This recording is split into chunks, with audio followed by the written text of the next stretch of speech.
Hi!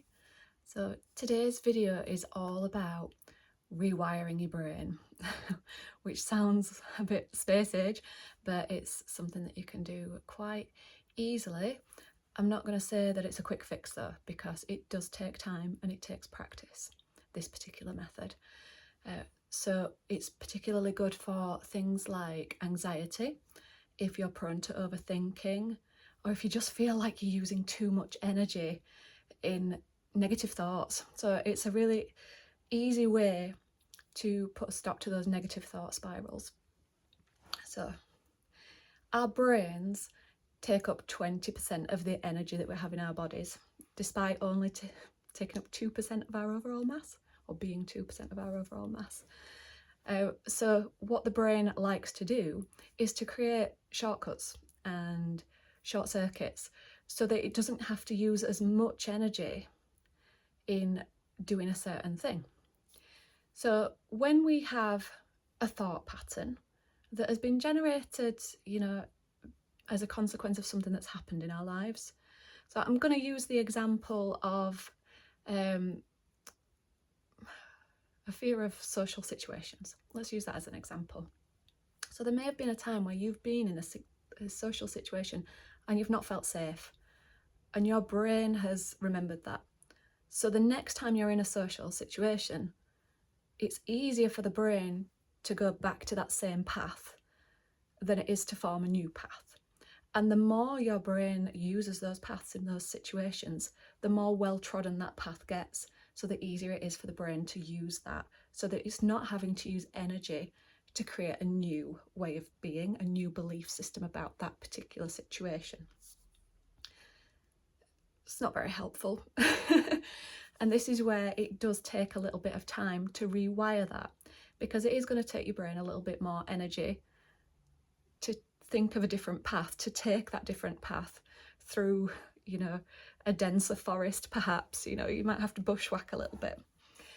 So the technique that I'm going to teach you today is so simple, but it does take practice and it does take time. So what you're going to do is you're going to get a little piece of paper. Post-it notes are the best for this, a little post-it note pad. I want it to be small enough that you can keep it in your pocket, because I want you to keep it with you all day. So keep it in your pocket or keep it in a little handbag or whatever, because you need to be able to access it easily. And also have a little pen or pencil. IKEA ones are ideal because they're really tiny, they can fit in your pocket and you can, it's there and accessible. What I don't want you to do is use your phone, because the thing with your phone is that as soon as you get it out and notice that you've had some text messages, or it's so easy to click on something like Instagram and get lost in that, that's not what this is about. We're not looking for distraction. We're looking for recognising thought patterns. So you've got your piece of paper, you've got your pen or pencil. Now, every time you notice that you are starting to think about a particular thing, starting to worry about a particular thing, make a tally. So just a 5-bar gate, so you can count up in fives then. So just make a little mark on your piece of paper when you recognise that you have started thinking about something you don't really want to be thinking about. Okay, now just the simple act of recognising when you've started thinking about it and making that mark will stop your brain from thinking about it. Now it might be that a couple of minutes later you start thinking about that same thing again. Make a mark. And every time you realise that you're starting to think about something you don't want to be thinking about, make a mark. And what you'll find is that the time between each of the times that you recognise you're doing it will get longer between each thing, because what you are rewiring your brain to do is to recognise that you don't want to be thinking about this thing anymore. This thing isn't important. That's what you're training your brain to recognise. Now, I want you to do this for the next 3 days at least. And by the end of each day, you really need to have at least 100 of these little marks to sort of start to overcome this. And that sounds like a lot, but believe me, you will be surprised at how quickly those tallies add up.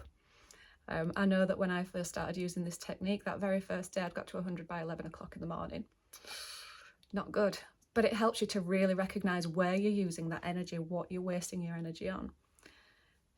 You don't have to replace that negative thought or whatever it is that you don't want to be thinking about with something positive. You don't have to do that. All you have to do is recognise it, make a mark, and it will stop. A bit like, I like to think of a thought as a bubble, and the longer you're thinking about that thing, the bigger this bubble's getting, and the more it's overtaking your mind, you know. But if you recognise that bubble and pop it right in that moment as you make your mark on that piece of paper, that thought is gone. Now, if you do want to start thinking about something positive in its place, that's great, but you really don't have to. All we're doing is teaching the brain that we don't want to be thinking about this particular thing.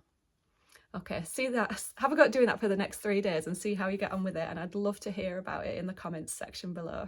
All right, thanks very much for tuning in. Bye.